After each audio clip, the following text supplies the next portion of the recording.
ఎన్నికల నగారా మోగలేదు. కానీ అప్పుడే ఆంధ్రప్రదేశ్ రాష్ట్ర రాజకీయం మాత్రం రసదాయకంగా పడింది.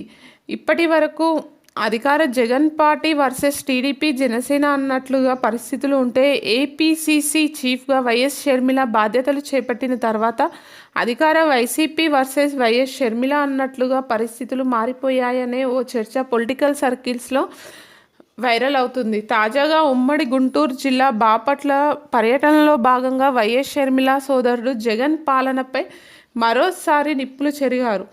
మరోవైపు ఆమె భర్త బ్రదర్ అనిల్ కుమార్ తూర్పుగోదావరి జిల్లా గోకవరం సమీపంలో ఓ సభలో మాట్లాడుతూ జగన్ పాలనపై పరోక్షంగా కీలక వ్యాఖ్యలు చేశారు. అలాగే జగన్ సొంత మేనత్త విమలారెడ్డి కూడా అదే రోజు గుంటూరు వేదికగా పత్తిపాడు నియోజకవర్గంలోని ఫాస్టర్లతో సమావేశం నిర్వహించి రాష్ట్రంలో మళ్ళీ జగన్ పాలన రావడం కోసం చేయాల్సిన అంశాలపై కూలంకుషంగా చర్చించారన్న ప్రచారం అయితే రాజకీయ వర్గాలలో వేడిగా నడుస్తుంది.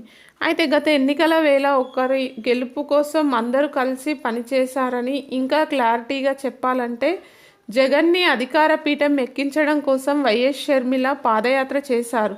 అలాగే ఆమె భర్త బ్రదర్ అనిల్ రాష్ట్రంలోని వివిధ ప్రాంతాలకు చెందిన ఫాస్టర్లతో సభలు, సమావేశాలు నిర్వహించారు. జగన్ ముఖ్యమంత్రి అయితే పరిస్థితులు మారతాయంటూ ఓ విధమైన భరోసా సైతం కల్పించారు.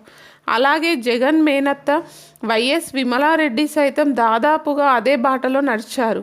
ఇక జగన్ అధికారంలోకి వచ్చిన తర్వాత పరిస్థితులు పూర్తిగా మారిపోయాయని, దీంతో వైఎస్ షర్మిల ఎటువైపు అడుగులు వేశారో అందరికీ తెలిసిందేనని అంటున్నారు. ఇక ఆమె భర్త అనిల్ అయితే రాష్ట్రంలోని వివిధ ప్రాంతాల్లోని ఎస్సీ, ఎస్టీ, బీసీ, మైనార్టీ వర్గాల నాయకులతో భేటీలో కీలక వ్యాఖ్యలు చేశారని రాజకీయ వర్గాలలో చర్చ జరుగుతుంది. ఇక వైఎస్ షర్మిల పీసీసీ అధ్యక్షురాలిగా బాధ్యతలు చేపట్టి ఏపీ రాజకీయాల్లో కీలకంగా వ్యవహరిస్తుండడంతో పాటు జగన్ పాలననే టార్గెట్గా చేసుకొని దూసుకుపోతుండడంతో జగన్ తన మేనత్త విమలారెడ్డిని రంగంలో దింపారని, దీంతో రాష్ట్రంలో ఇప్పటి వరకు జరిగిన రాజకీయం ఒకలాగా ఉంటే ప్రస్తుతం జరుగుతున్న రాజకీయం అందుకు పూర్తి భిన్నంగా ఉందనే ఓ చర్చ అయితే సదరు సర్కిల్లో వైరల్